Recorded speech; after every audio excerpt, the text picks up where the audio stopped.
നമസ്കാരം. ഒരു വർഷം കൂടി കടന്നു പോകുന്നു. 2023 മലയാള സിനിമയ്ക്ക് എങ്ങനെയുള്ള വർഷമായിരുന്നു? 220ഓളം ചിത്രങ്ങൾ പ്രേക്ഷകരിലേക്ക് എത്തി. പക്ഷേ വിരലിൽ ഉണ്ടാവുന്നവ മാത്രമേ പ്രേക്ഷകർ സ്വീകരിച്ചുള്ളൂ. ദേശീയ അന്തർദേശീയ തലത്തിൽ വലിയ രീതിയിൽ ശ്രദ്ധിക്കപ്പെട്ട സിനിമകളുണ്ട്, അഭിനേതാക്കളുണ്ട്, സംവിധായകരുണ്ട്.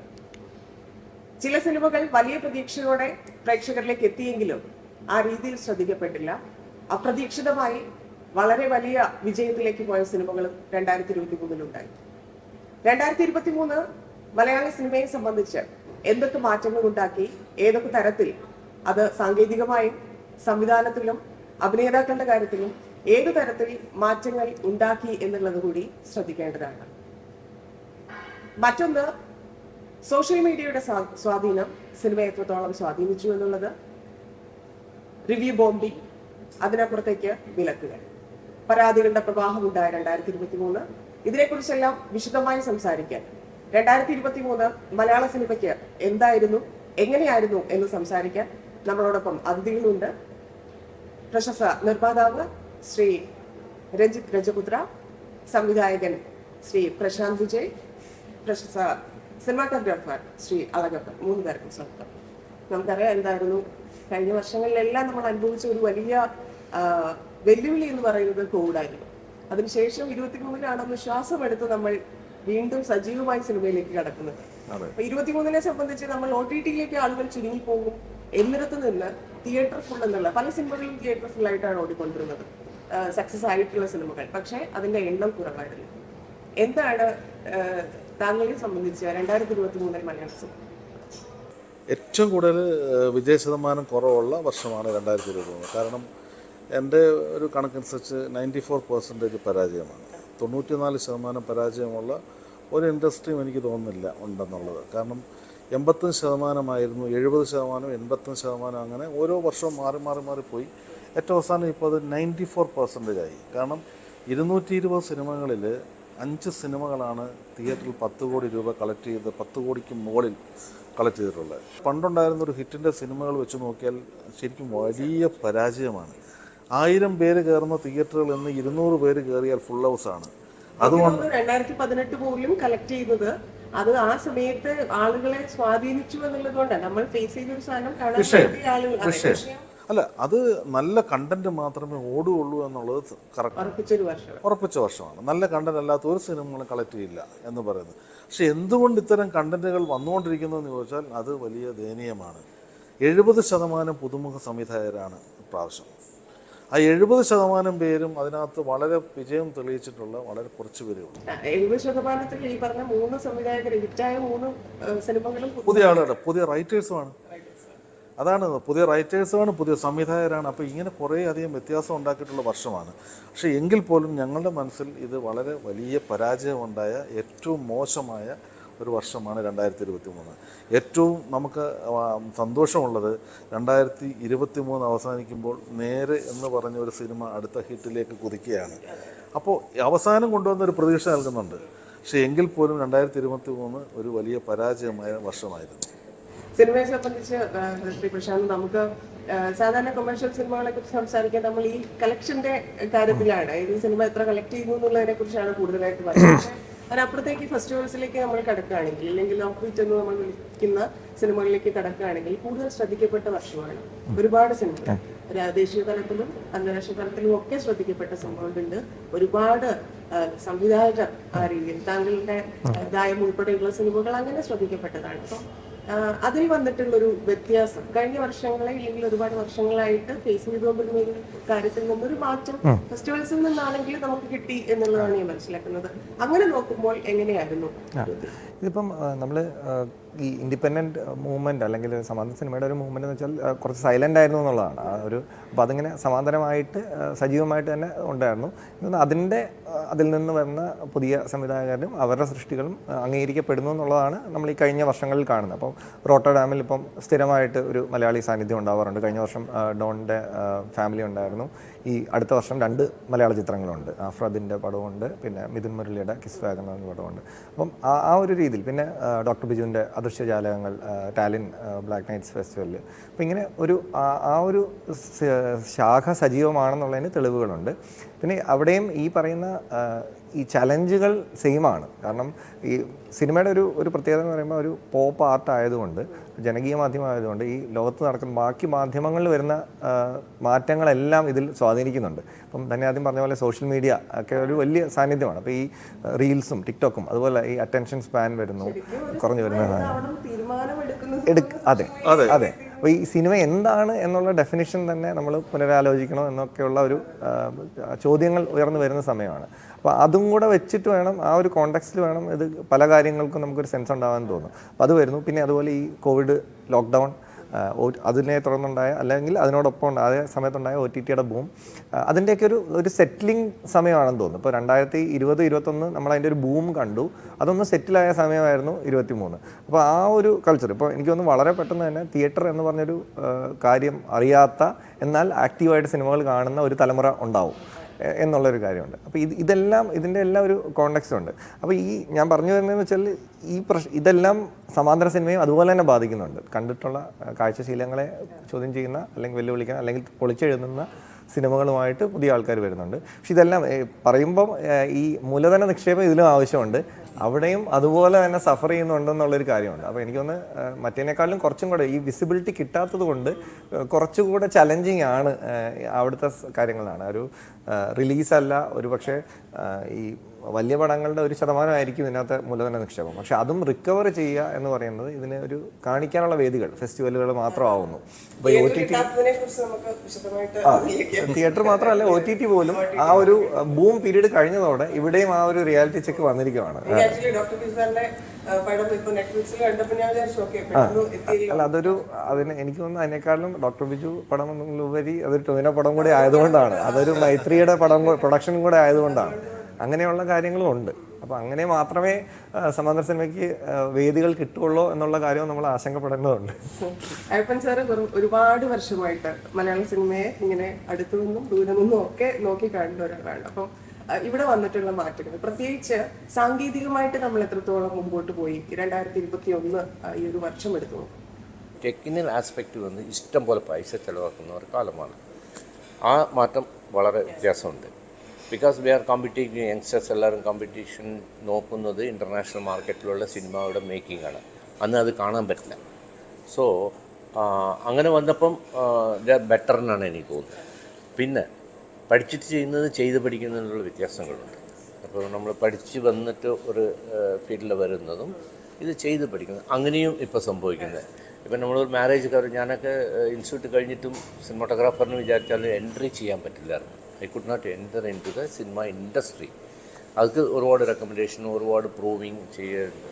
ഇപ്പോൾ അങ്ങനെ ഒരു കല്യാണ കവറേജ് അല്ലെങ്കിൽ ഒരു ഷോർട്ട് ഫിലിം അല്ലെങ്കിൽ ഒരു ചെറിയൊരു ഫീച്ചർ ചെയ്ത് കഴിഞ്ഞാൽ you can prove that you are A cinematographer. Immediately ആ സ്ഥാനം കിട്ടുന്നു. സോ ഇതിൽ പ്ലസ്സും ഉണ്ട് മൈനസും ഉണ്ട്. പക്ഷേ ലാസ്റ്റ് 10 years വന്ന മാറ്റങ്ങളിൽ യങ്സ്റ്റേഴ്സ് എല്ലാവരും ടുവേഴ്സ് ടെക്നോളജിയോടെ ഭയങ്കര അടുപ്പമായിപ്പോയി. So cinematography is no more secret. മുമ്പ് നമ്മൾ എടുത്തപ്പോൾ ചാന്തുപൊട്ടൊക്കെ നമ്മൾ ബീച്ചിൽ ചെയ്യുമ്പോൾ നോബഡി നോസ് ഏതാ ഇമേജ് വരാൻ പോകുന്നത്. ടെക്നോളജി നമ്മൾ ഇപ്പോൾ നാഷണൽ ലെവലിൽ ഞാൻ പോകുമ്പോൾ എല്ലാവരും മലയാള സിനിമയെ പറ്റി സംസാരിക്കുന്നു. Everybody talk about the Malayala cinema. അത് ഭയങ്കര ഹാപ്പിയാണ്. I M part of Malayala cinema. So it's plus point and minus point always ഉണ്ടാവും.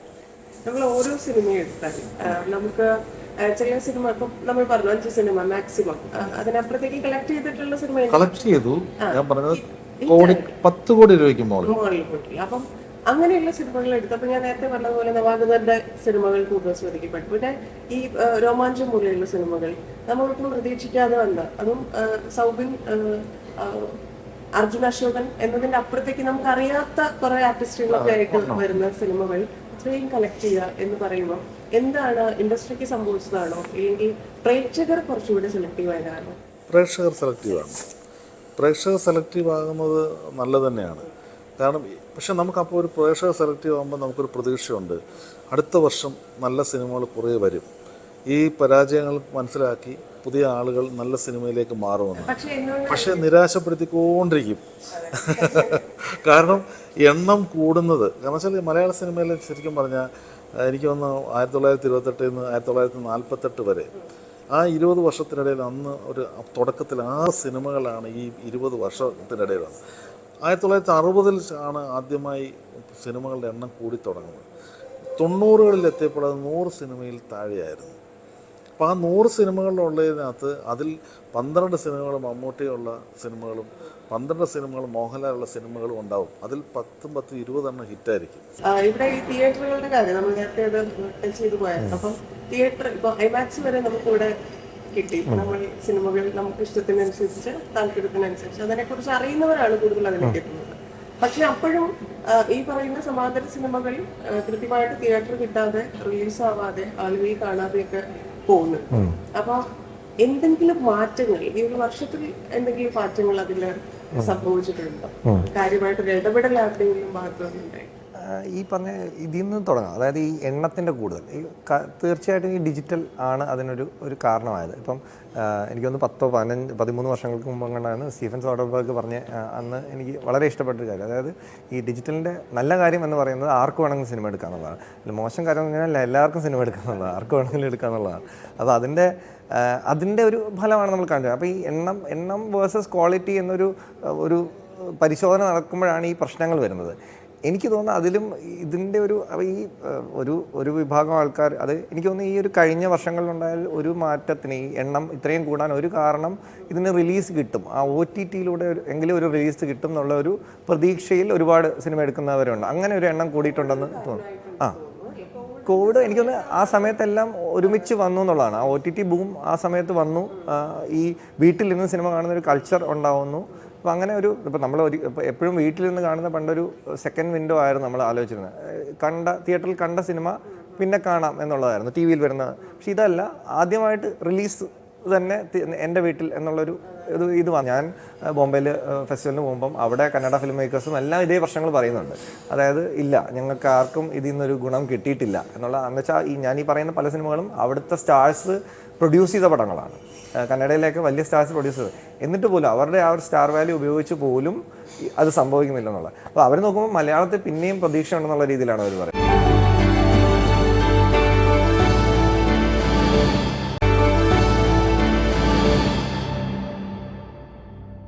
പണ്ട് ഈ ഡയറക്ടേഴ്സിന്റെ സ്കൂൾസ് ആയിരുന്നു ഒരുപാട്. സിനിമാറ്റോഗ്രാഫേഴ്സിന്റെ സ്കൂൾസ്, രാജഗിരി സ്കൂൾ, ഇല്ലെങ്കിൽ വിനോദിലും ഷൈജു ഗാലി, അങ്ങനെയുള്ള അതായത് ഞാൻ പറയുന്നത് അത് തിരിച്ച് വീണ്ടും അത് സ്റ്റാർട്ട് ചെയ്തിട്ടുണ്ട്.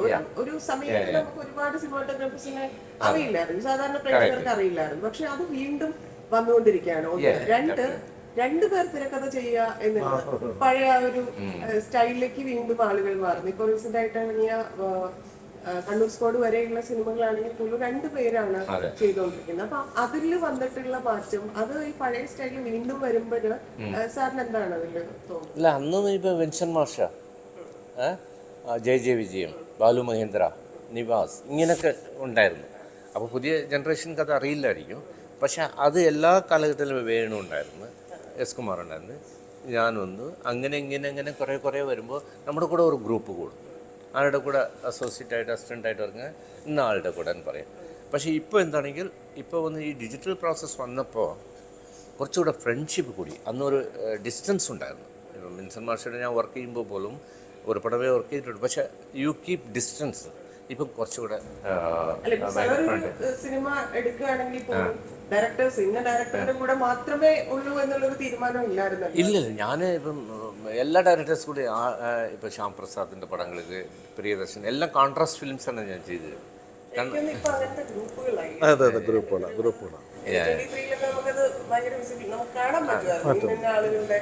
അവർ പക്ഷെ കൂട്ടായ ഡിസ്കഷൻ ഉണ്ട്. അത് ശരിയാണ്, ഒരു ചെറിയ ഗ്രൂപ്പായിട്ട് തന്നെ മൂവ് ചെയ്യുന്നത്. ഒരു വർഷമൊക്കെ ഡിസ്കസ് ചെയ്തിട്ടാണ് ചെയ്യുന്നത്.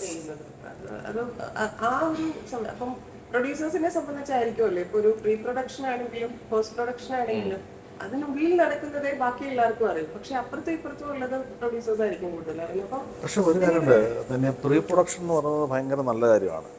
ഒരുപാട് വളരെ നല്ല ഒരു അത്യാവശ്യം കാര്യങ്ങളെല്ലാം ഡിസ്കസ് ചെയ്ത് കാര്യങ്ങൾ ചെയ്തെല്ലാം. പക്ഷേ ഇത് നമ്മുടെയൊക്കെ പ്രതീക്ഷകൾ അങ്ങനെയായിരുന്നു. ഈ പ്രീ പ്രൊഡക്ഷനോ അല്ലെങ്കിൽ ബാക്കിയുള്ളതിലൊക്കെ വരുമ്പോൾ നല്ല നല്ല സിനിമകൾ ഒരുപാട് ഉണ്ടാകുമെന്ന് പറയുന്നൊരു അതെന്തുകൊണ്ട് പോകുന്നു എന്ന് ചോദിച്ചു കഴിഞ്ഞാൽ എത്ര കണ്ടുപിടിക്കാനും സാധിക്കുന്നില്ല. അതാണ് ഇതിനകത്തൊരു വിഷമമുള്ളത്. കാരണം പണ്ട് ഐ വി ശശിയെക്കുറിച്ചൊക്കെ നമ്മൾ ശശിയേട്ടനെക്കുറിച്ചൊക്കെ കേട്ടിട്ടുള്ള കാര്യം, ശശിയേട്ടൻ ഒരു സിനിമ ഷൂട്ട് ചെയ്തുകൊണ്ടിരിക്കുമ്പം ശശിയേട്ടൻ അതിൻ്റെ ഇടയിൽ തന്നെയാണ് റെക്കോർഡിങ്ങിന് പോകും. ആ റെക്കോർഡിങ്ങിന് പോകുമ്പം ആ സമയത്ത് പുള്ളി അതിൻ്റെ ഇടയിൽ ഒരു ചെറിയ ഗ്യാപ്പിൽ പോയി റെക്കോർഡിങ്ങിന് പോകും. റെക്കോർഡിങ്ങിന് പോയിട്ട് തിരിച്ചു വന്ന് എഡിറ്റിംഗ് കാണും, അടുത്ത പിറ്റേ ദിവസം ഷൂട്ട് ചെയ്യും. പക്ഷേ അദ്ദേഹം കണ്ടിന്യൂസ് ഹിറ്റുകളാണ് ഉണ്ടായിക്കൊണ്ടിരുന്നത്. അപ്പോൾ എഴുത്തുകാരുടെ ഒരു നല്ല ഗ്രൂപ്പ് ആ സമയത്തുണ്ടായിരുന്നു. അതേ സമയത്ത് നല്ല സപ്പോർട്ടിംഗ് ആയിട്ട് മ്യൂസിക് ഡയറക്ടേഴ്സ് ഉണ്ടായിരുന്നു. ബാക്കിയുള്ള ഇന്ന് കിട്ടുന്ന ഒരു ഫെസിലിറ്റി എന്ന് പറഞ്ഞാൽ ഭയങ്കര അത്ഭുതകരമായ കാര്യമാണ്. ഞങ്ങൾക്ക് ആർക്കും അത് കിട്ടിയിട്ടില്ലാത്ത ഒരു കാലഘട്ടമാണ്. കാരണം ഒരു ദിവസങ്ങളോളം എല്ലാത്തിനും കിട്ടും. പിന്നെ എത്ര ടേക്കുകൾ വേണമെങ്കിലും എടുക്കാം. കാരണം അതുകൊണ്ടാണ് ഞാൻ നേരത്തെ പറഞ്ഞത്, അഭിനയിക്കാൻ പറ്റാത്ത ഒരാൾ ആണെങ്കിൽ പോലും അയാളെ വേണമെങ്കിൽ നല്ലതാക്കാൻ ഒരാൾ വിചാരിച്ചാൽ ട്രെയിൻ ചെയ്ത് ചെയ്യാൻ പറ്റുന്നുണ്ട്. മറ്റു ഫിലിം എന്ന് പറയുമ്പോൾ അതിന് റെസ്ട്രിക്ഷൻസ് ഉണ്ടായിരുന്നു. ആ ഫിലിം ഷൂട്ട് ചെയ്യുമ്പം 4 ടേക്ക് കഴിയുമ്പോൾ തന്നെ ക്യാമറമാൻ ടെൻഷനിലാവും, ഡയറക്ടർ ടെൻഷനിലാവും, പിന്നെ അത് ഓക്കെ വെക്കുകയാണ്. അപ്പോൾ ആ ആൾ പിന്നെ അങ്ങോട്ട് വരാൻ വലിയ ബുദ്ധിമുട്ടാണ്. ഇന്ന് അങ്ങനെയല്ല, ഇന്ന് എല്ലാത്തിനും നമുക്ക് സാധ്യതകളുണ്ട്. പക്ഷെ ഇത്രയും സാധ്യതകളുള്ള സമയത്ത് ഈ പണ്ടുണ്ടായിരുന്നെന്ന് ഒരു 10 ഹിറ്റെങ്കിലും കൂടേണ്ട സമയമായി. പിന്നെ പ്രേക്ഷകരെ നിരാശപ്പെടുത്തി അല്ലെങ്കിൽ പ്രേക്ഷകർ മണ്ടരാണ് എന്ന് വിചാരിക്കരുത്. പ്രേക്ഷകർ നിഷ്കരണമാണ് തള്ളിക്കൊണ്ടിരിക്കുന്നത്. മോശമായ സിനിമകളുടെ ആദ്യത്തെ ദിവസം തന്നെ അതിൻ്റെ ഷോ 3-ൽ നിന്ന് 1 കുറയാണ്. അപ്പോൾ അത്ര കൃത്യമായിട്ട് അവർ ജഡ്ജ് ചെയ്യുന്നുണ്ട്. പിന്നെ വിഷ്വൽ ഇഷ്ടം പോലെ കണ്ടിട്ടായിരിക്കാം, എന്തുകൊണ്ടായാലും നല്ല സെലക്ഷനുണ്ട്. ഓഡിയോ സിനിമകളൊന്നും മോശമൊന്നുമല്ല. അതുകൊണ്ട് കഥ ഒരിക്കൽ കേട്ട കഥയാണെങ്കിൽ എടുക്കില്ല ആളുകൾ, അപ്പൊ തന്നെ പുള്ളിയായിട്ട് പഴഞ്ഞിട്ടാണ്. നേരത്തെ പറഞ്ഞ ഒരു വിഷു പടം, ഓണപ്പടം, അങ്ങനെ ഒരു കോൺസെപ്റ്റ് പോയി. കാരണം നമ്മളത് ഓണത്തിന് ഒരു പടം വരുമ്പോൾ എക്സ്പെക്ടേഷൻ ഉണ്ടാവില്ലേ. ഈ സത്യനന്ദിക്കാടിൻ്റെ പടമാണ് മോസ്റ്റ്ലി ഞാൻ ഓണത്തിന് ചെയ്തത്. അത് ഹിറ്റായിരിക്കും, അല്ലെങ്കിൽ നല്ല പടമായിരിക്കും, അല്ലെങ്കിൽ ബെറ്റർ ഫിലിം ആയിരിക്കും എന്നുള്ള കോൺസെപ്റ്റ് ഉണ്ടായിരുന്നു. അതിപ്പോൾ ഇല്ല, ജഡ്ജ്മെൻ്റ് ഇല്ല. OTT വന്ന് അവർ പറയുന്നത് വെച്ചിട്ട് പടം കാണാനുള്ള അതെ. ഇത് നേരത്തെ പ്രീ പ്രൊഡക്ഷന്റെ കാര്യം പറഞ്ഞപ്പോൾ കഥയില്ലാതെ ഒരു ഗ്രൂപ്പ് ആൾക്കാർ പോകുന്നു, ഇരിക്കുന്നു, അവിടെ നിന്നാണ് പിന്നെ കഥ അതിൽ മാറ്റം വരുന്നത്. അപ്പം ഏതാണ്ട് 1.5 വർഷം ഒരു സിനിമയ്ക്ക് എടുക്കുന്നുണ്ട്. അപ്പം അത് പ്രൊഡക്ഷൻ ടീമിനെ സംബന്ധിച്ചത് ഒരു വലിയ ശരിക്കും പറഞ്ഞാൽ ഞാൻ പറഞ്ഞത് അതിന്റെ ആവശ്യമാണ്. അല്ല, ഉണ്ടാകാം. പക്ഷെ നമുക്കെന്താ വെച്ചാൽ പണ്ടുണ്ടായിരുന്നവർക്കുള്ളവർ നമ്മുടെ ഇപ്പോഴത്തെ പുതിയ തലമുറയ്ക്കുള്ള വ്യത്യാസം പറയാം. ഇപ്പോൾ എല്ലാവരും വിഷ്വലി കണ്ടാണ് പഠിക്കുന്നത്. കാരണം നമ്മൾ പണ്ട് നമ്മുടെ ഒരു കാലഘട്ടത്തിൽ, ഞങ്ങളുടെ കാലഘട്ടത്തിലൊന്നും ഇത്രയും ടെലിവിഷൻ പോലും എൻ്റെ കാലഘട്ടത്തിൽ എൻ്റെയൊക്കെ ഒരു വളർന്ന് കോളേജിനൊക്കെ ശേഷമാണ് ടെലിവിഷൻ. അപ്പം നമുക്കൊരു വിഷ്വലി കണ്ടു പഠിക്കാനൊരു അവസരമില്ലായിരുന്നു. അന്ന് വിഷ്വൽ കാണുന്ന മൊത്തം സിനിമകളാണ്. അന്ന് നമ്മൾ സിനിമ കാണാം, അല്ലെങ്കിൽ അങ്ങനത്തെ കാര്യങ്ങൾ മാത്രം. പക്ഷെ അന്ന് മുഴുവൻ ബുക്ക് വായിക്കുമ്പോൾ നമ്മുടെ മനസ്സിലൊരു വിഷ്വൽ ഉണ്ടായിരുന്നു. ഏത് ബുക്ക് വായിക്കുമ്പോഴും അതിൽ ഓരോരുത്തരെയായിട്ടാണ് കണ്ട് നമ്മൾ വായിച്ചുകൊണ്ടിരുന്നത്. അപ്പം നമുക്കൊരു ശരിക്കും പറഞ്ഞൊരു വിഷ്വൽ സെൻസ് കൂടും. ആ സെൻസിന് പകരം നമ്മൾ എല്ലാവരും കണ്ട് പഠിക്കുകയാണ്. കാരണം ഇന്ന് ആരും വായിക്കുന്നില്ല, എല്ലാവരും കാണുകയാണ്. അത് ചാനലിലായാലും OTT ബാക്കിയുള്ള ഈ നല്ല സിനിമകൾ ചെയ്യുന്നവരും എല്ലാവരും വായിച്ചു വന്നു എന്ന് പറയുന്നേ ഇല്ല. അപ്പോൾ കുറച്ച് എഴുത്തുകാരുണ്ടായതായിരിക്കും, പക്ഷെ അല്ലാത്തവരെല്ലാം പഠിക്കുക അങ്ങനെയാണ്. അപ്പോൾ അതുകൊണ്ട് ഇവർക്ക് എന്താണെന്ന് വെച്ചാൽ അത്തരം കാര്യങ്ങൾ ഒരുപാട് പ്രാവശ്യം ഡിസ്കസ് ചെയ്യുമ്പോഴാണ് ആ ഒരു സെൻസിലേക്ക് വരുള്ളൂ. അതുകൊണ്ട് പ്രീ പ്രൊഡക്ഷൻ അത്യാവശ്യമാണ്. ഇപ്പം ഓരോ സിനിമകളെ എടുത്തു നോക്കിയാൽ 23 കുറച്ച് നമുക്കൊരു ഭയങ്കര ഓക്കെ ഇതൊരു പെർഫെക്റ്റ് സാധനം നമുക്ക് കിട്ടിയിട്ടില്ല, അങ്ങനെ ഏതാണ് പ്രശ്നം സംബന്ധിച്ചൊരു സിനിമ അല്ലെങ്കിൽ ഒരു കുറച്ച് സിനിമകൾ ഏതൊക്കെയാണ്?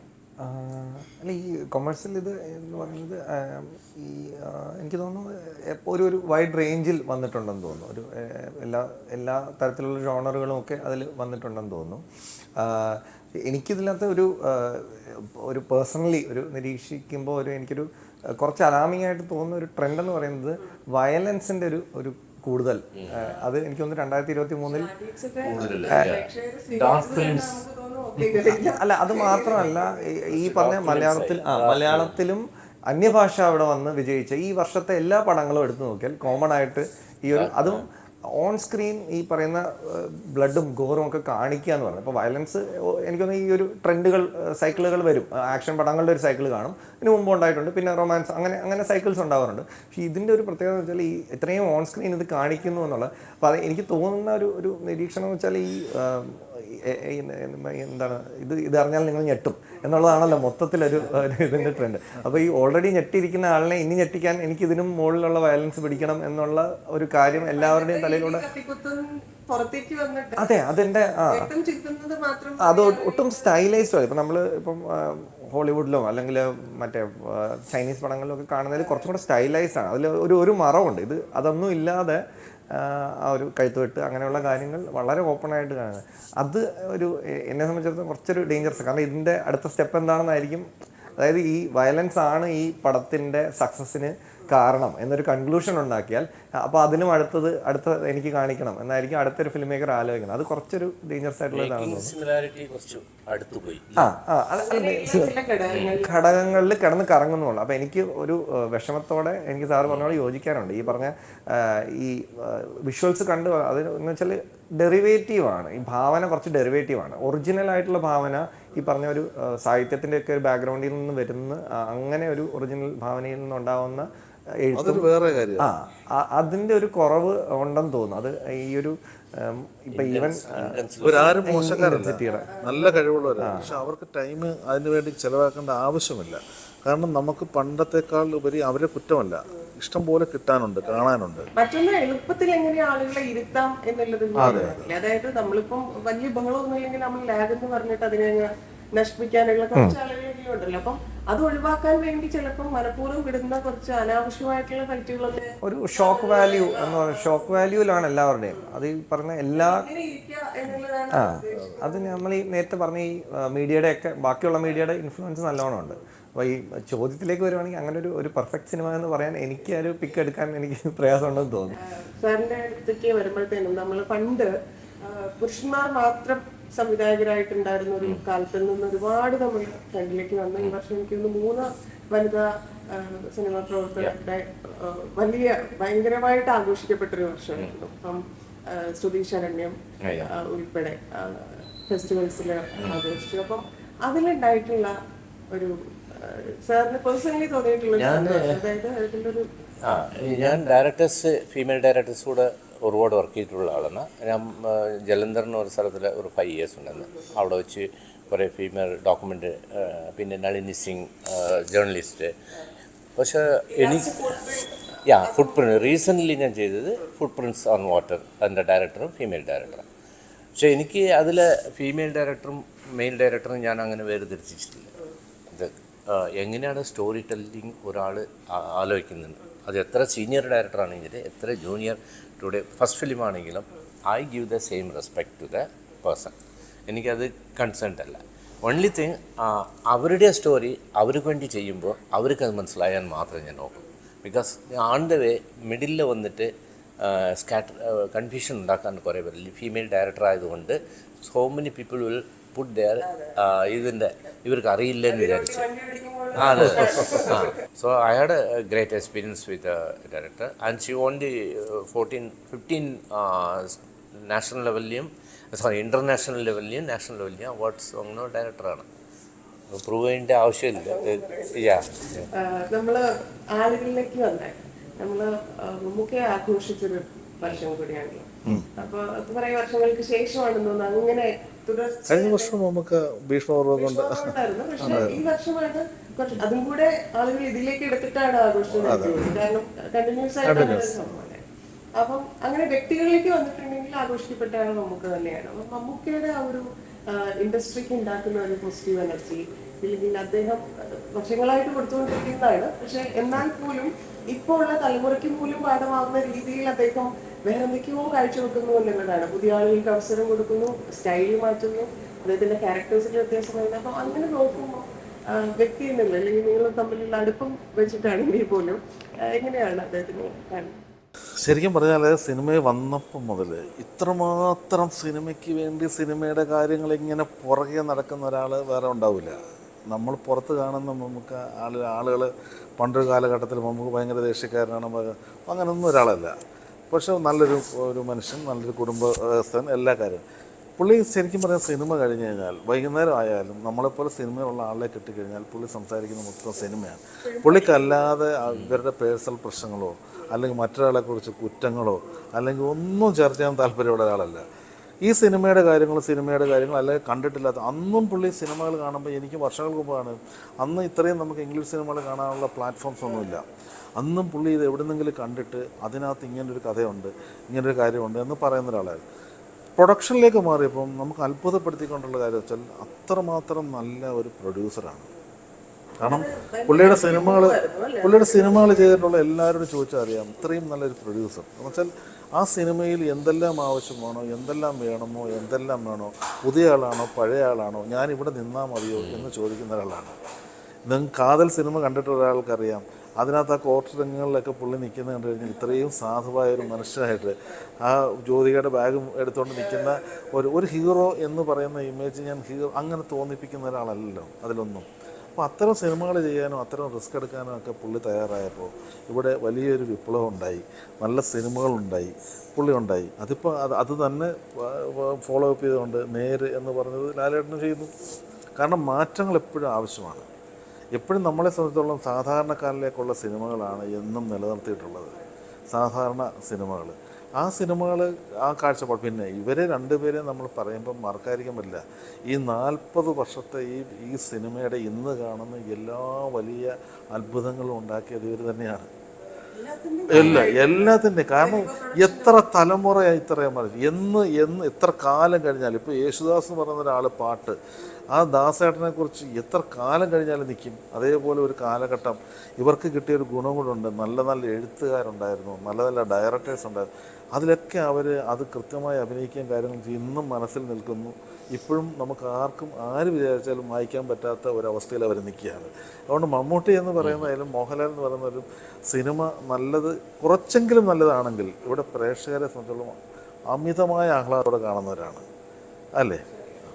ഈ ടെക്നോളജിയെ പറ്റി പുള്ളിക്ക് ഇത്ര ഒരു കൺസേൺഡ് ഭയങ്കരമാണ്. ഫോർ എക്സാമ്പിൾ അങ്കിളിനൊരു ഫിലിം ഞാൻ വർക്ക് ചെയ്യുമ്പോൾ അതിൽ ഞാൻ 2-3 ക്യാമറ വെച്ചിട്ടാണ് ആ കാർ സീക്വൻസ് ചെയ്തത്. അതിൽ ഒരു ഷോട്ട് ഐഫോണും ഉണ്ടായിരുന്നു, വേറെ മൾട്ടി ക്യാമറാസാണ്, മെയിൻ ക്യാമറയും ഉണ്ട്. നമുക്ക് എൻ്റെ അടുത്ത് ചോദിച്ച് ഈ ക്യാമറയൊക്കെ എങ്ങനെ മിക്സ് ചെയ്യുന്നത് എങ്ങനെ? ഞാൻ പറഞ്ഞ് ക്യാൻ ബി ഡൺ. ഓരോരോ ക്യാമറയ്ക്ക് ഓരോ ക്യാരക്ടറുണ്ട്, ആ ക്യാരക്ടർ അനുസരിച്ച് നമ്മൾ ആംഗിൾ വെച്ച് ശരി.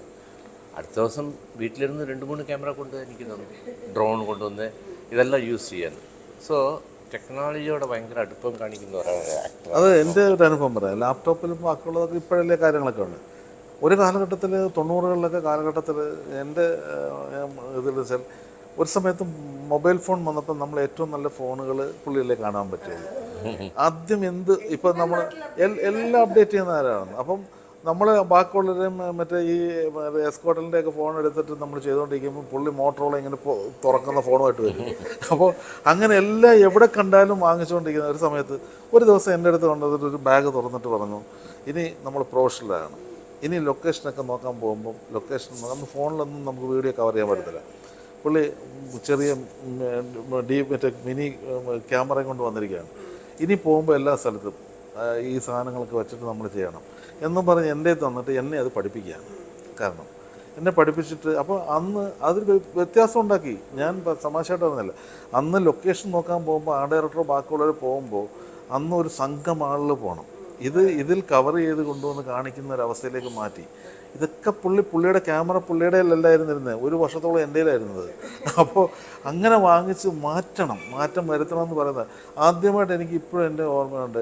എന്നെ മദ്രാസിലെ വീട്ടിൽ നിന്ന് കൊണ്ടുപോയിട്ട് ഈ വെബ്സൈറ്റ് ഉണ്ടാക്കിയിട്ട്, വെബ്സൈറ്റ് എന്താണെന്ന് ഞാൻ കണ്ടിട്ടില്ല അന്ന് എത്രയോ വർഷങ്ങൾ മുമ്പുള്ളത്.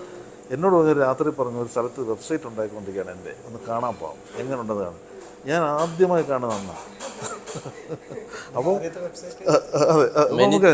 അപ്പോൾ എല്ലാ കാര്യങ്ങളിലും അത്തരം മാറ്റങ്ങൾ അന്നേ ഉണ്ടായിരുന്ന ഒരാളാണ്. അതുകൊണ്ട് നമ്മൾ ഹൈടെക് ആളായിട്ടാണ് നമ്മൾ കാണുന്നത്. ഒരുപാട് പേരുടെ ലൈഫിലും അദ്ദേഹത്തിന് മാറ്റങ്ങൾ വരുത്തുന്നുണ്ട്.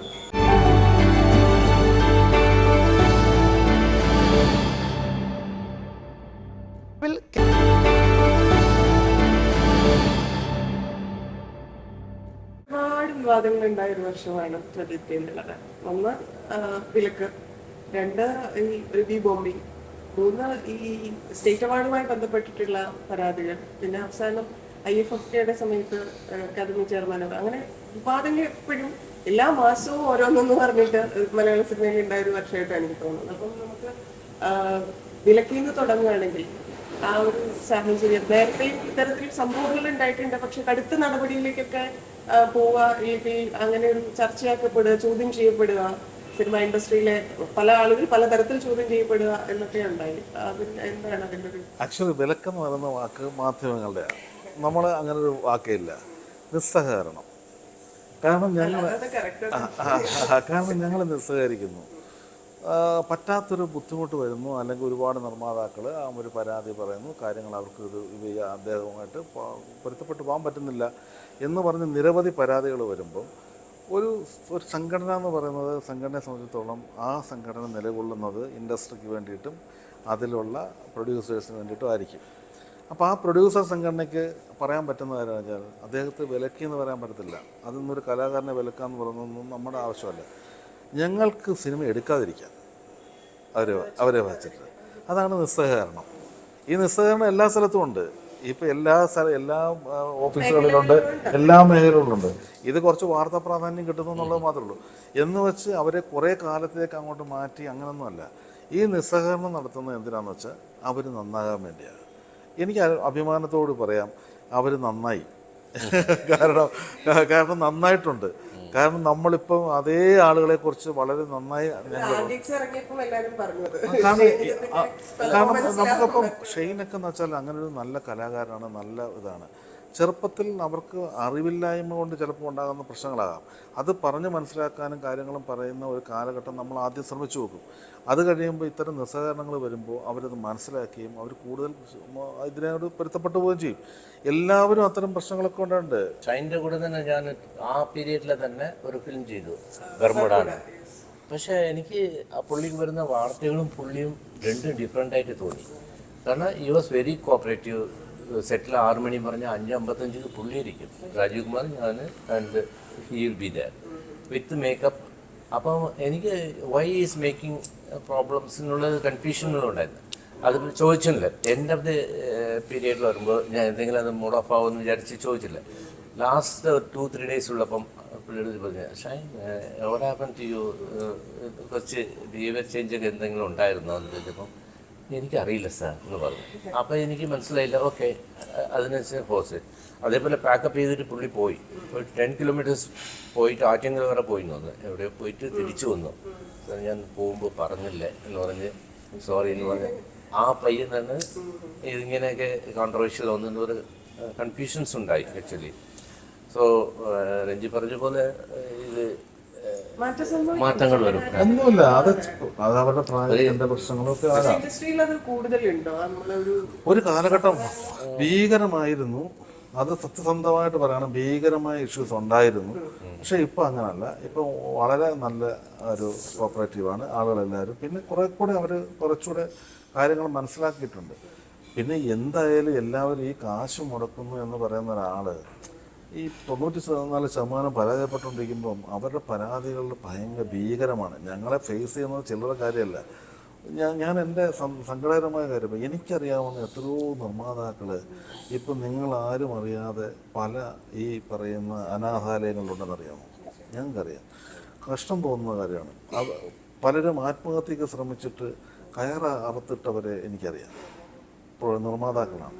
ഇതെല്ലാം ഒരുപാട് സംഭവിക്കുന്നുണ്ട്. അപ്പോൾ നമ്മളും അവരെയും കുറച്ച് കൺസിഡർ ചെയ്തേ പറ്റുള്ളൂ. അവരാരും ഒരു പരിധി വരെ ചിലപ്പം ഈ കഴിഞ്ഞ ദിവസം എൻ്റെ വീട്ടിലൊരാൾ വന്നു, എന്നോട് ചോദിച്ച ചോദ്യം, അദ്ദേഹം 2 സിനിമ എടുത്തിട്ടുണ്ട്, സാറിൻ്റെ ഓഫീസിൽ സെക്യൂരിറ്റി പണിയെങ്കിലും തരുമെന്നാണ് ചോദിച്ചത്. അപ്പോൾ ഇത്തരം നമ്മൾ സങ്കടം കാണുന്നുണ്ട്.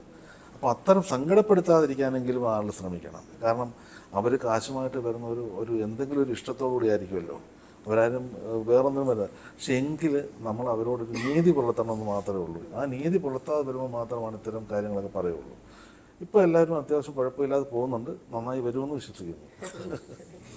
ഇതിൽ നമ്മൾ ഇപ്പം ഈ പറയുന്ന ഇൻഡസ്ട്രിയിൽ ഉണ്ടാവുന്ന പല പ്രശ്നങ്ങളുടെ കൂടെ ഞാൻ പറഞ്ഞത് ഫെസ്റ്റിവലിൽ ഉണ്ടായ ഒരു ഇഷ്യൂസ് ഒക്കെയാണ്. അപ്പം അതിലൊക്കെ നമുക്ക് കൃത്യമായിട്ടൊരു സ്റ്റാൻഡ് എടുക്കുക. ഇപ്പം അവാർഡ് കൊടുക്കുന്ന സിനിമകൾ ഏതൊക്കെയെന്ന് തീരുമാനിക്കുന്നത് അക്കാദമിയിലേക്ക് വരിക, അല്ലെങ്കിൽ അക്കാദമിയുടെ ചെയർമാൻ അതിലൊരു കൈ ഉണ്ടാവും എന്നൊക്കെ പറയുമ്പോൾ നമുക്കത് ഭയങ്കര ബുദ്ധിമുട്ടുണ്ടാക്കുന്ന കാര്യമാണ്.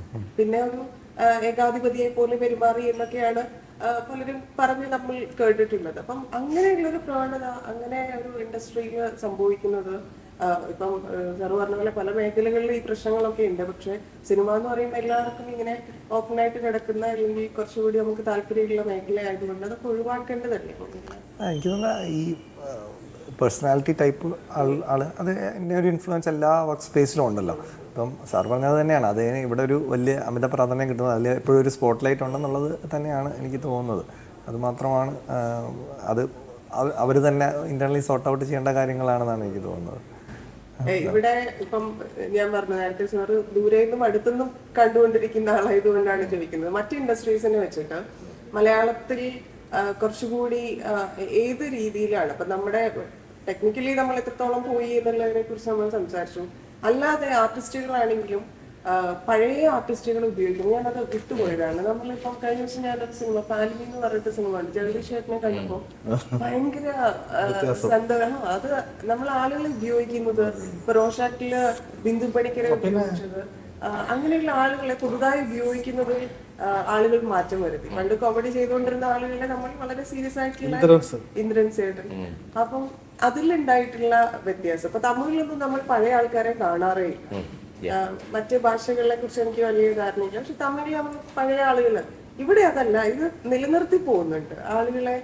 അതാണ് ഈ യങ്സ്റ്റേഴ്സ് വന്നപ്പോൾ അവർക്ക് ഡെഫിനറ്റ് ടാലൻസ്, ആര് ടാലൻ്റ് ഉണ്ടായിരുന്ന ആളുകൾ അവരെ ഉപയോഗിക്കണം, എങ്ങനെ ഉപയോഗിക്കണം എന്നുള്ള ആ റീ തിങ്കിങ് ആണ്.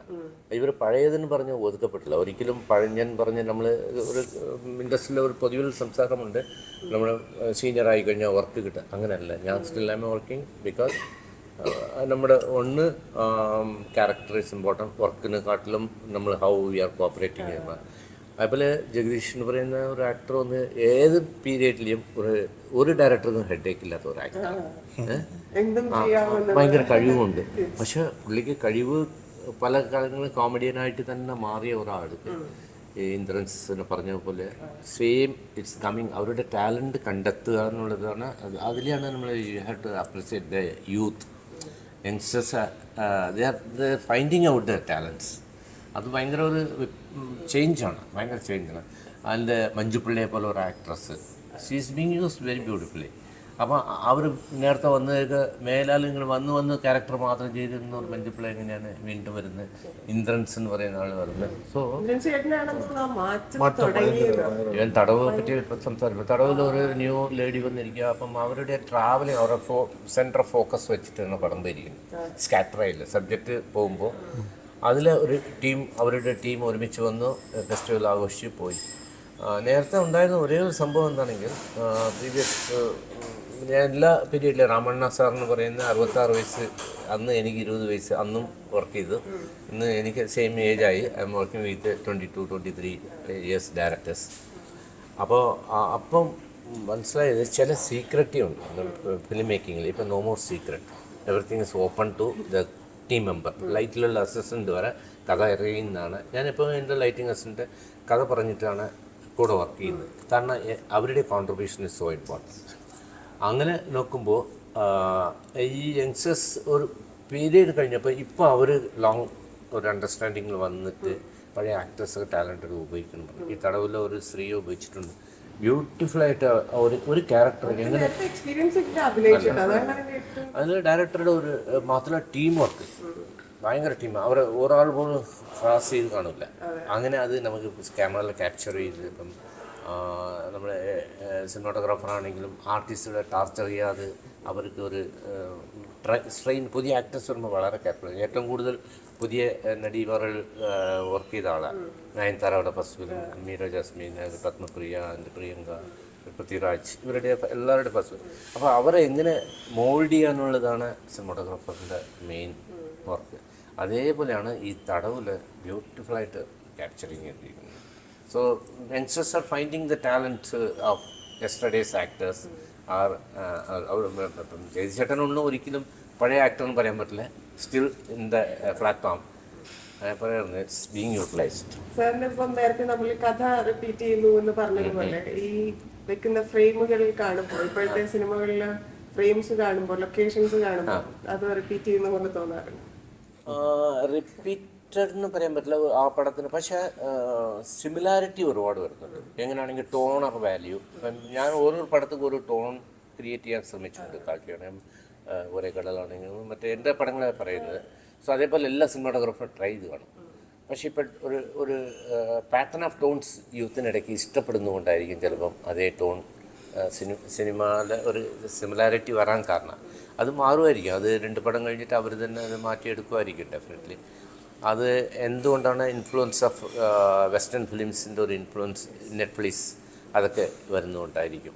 സോ നമുക്കൊരു നേറ്റിവിറ്റി ഇട്ട് ആ നേറ്റിവിറ്റിയിൽ സ്റ്റോറി പറയുമ്പോൾ അതിൻ്റെ കളർ ടോൺസ് ഒക്കെ വരണം എന്നാണ് എൻ്റെ.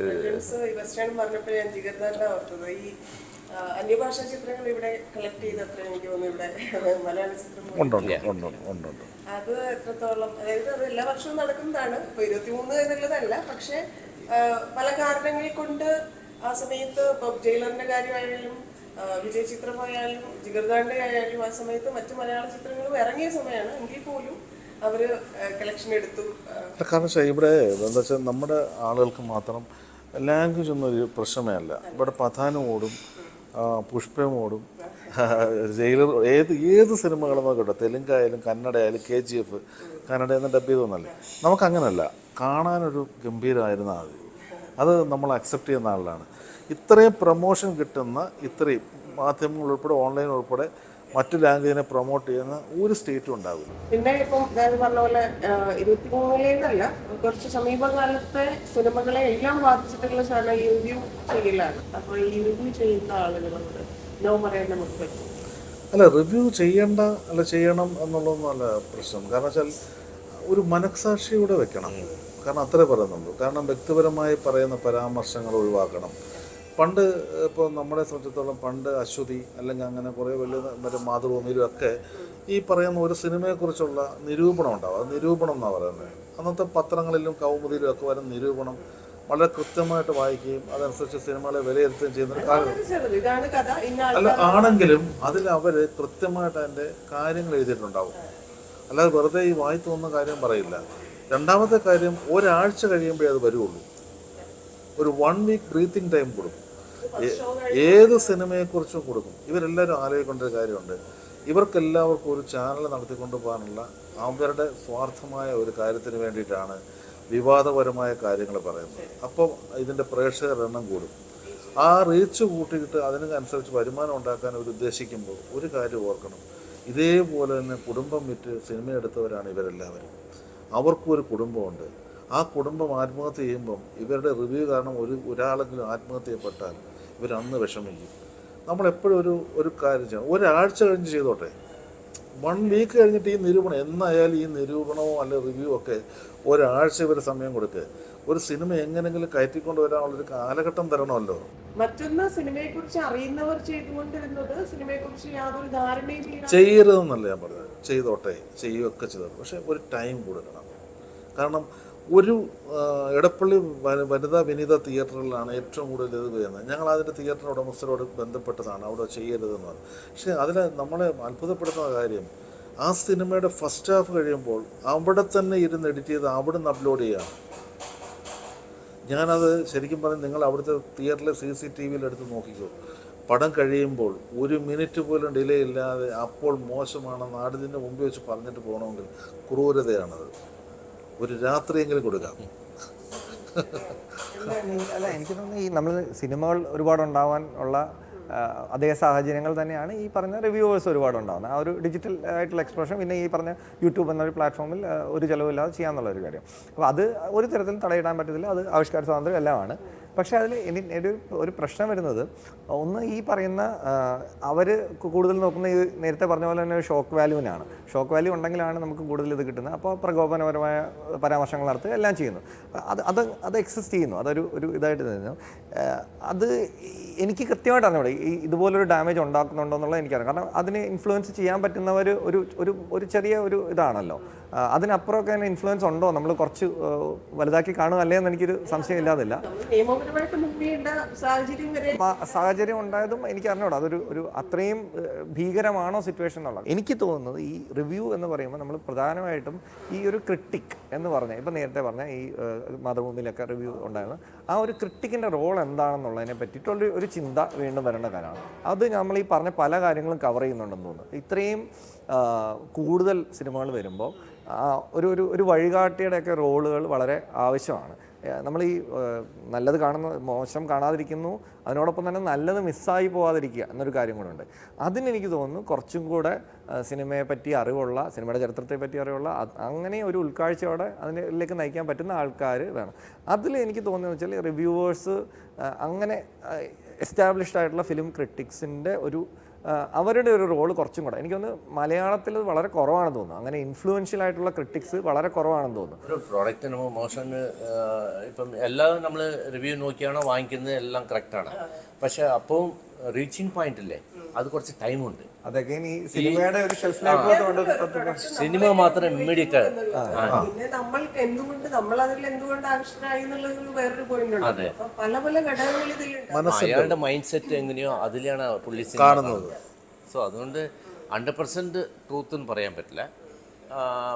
അത് മോശം പടങ്ങൾ ചിലപ്പോൾ മോശം പടങ്ങളായിരിക്കും. പക്ഷെ അല്ല, അതൊക്കെ പറഞ്ഞോട്ടെ, പറയണ്ടെന്നല്ല പറഞ്ഞു. ഞാൻ പറഞ്ഞത് ഒരു 1 വീക്ക് കഴിഞ്ഞിട്ട് പറഞ്ഞു, സമയം കൊടുക്കും. അവരുടെ കാര്യങ്ങൾ നടക്കുമല്ലോ, അവർക്ക് പറയാനുള്ള പറയാമല്ലോ. പക്ഷെ അതിൻ്റെ വാതുക്കൽ നിന്ന് തന്നെ പറയണമെന്ന് വിചാരിക്കരുത്. കഷ്ടപ്പെടുന്ന ഒരാളാണ് പ്രൊഡ്യൂസർ.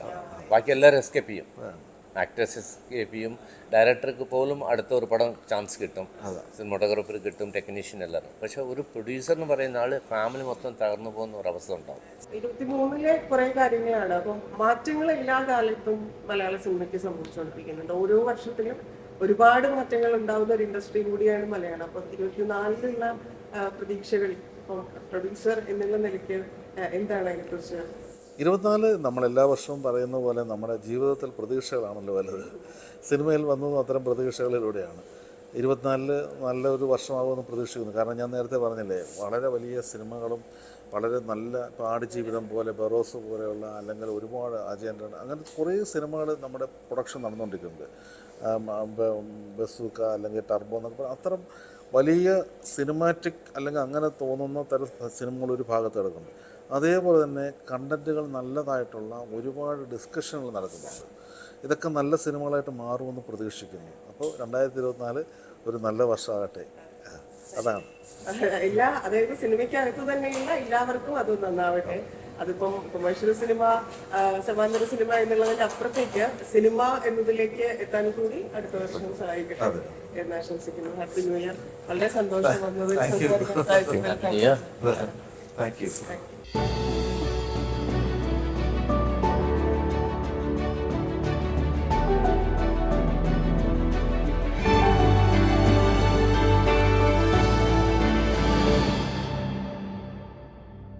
KSM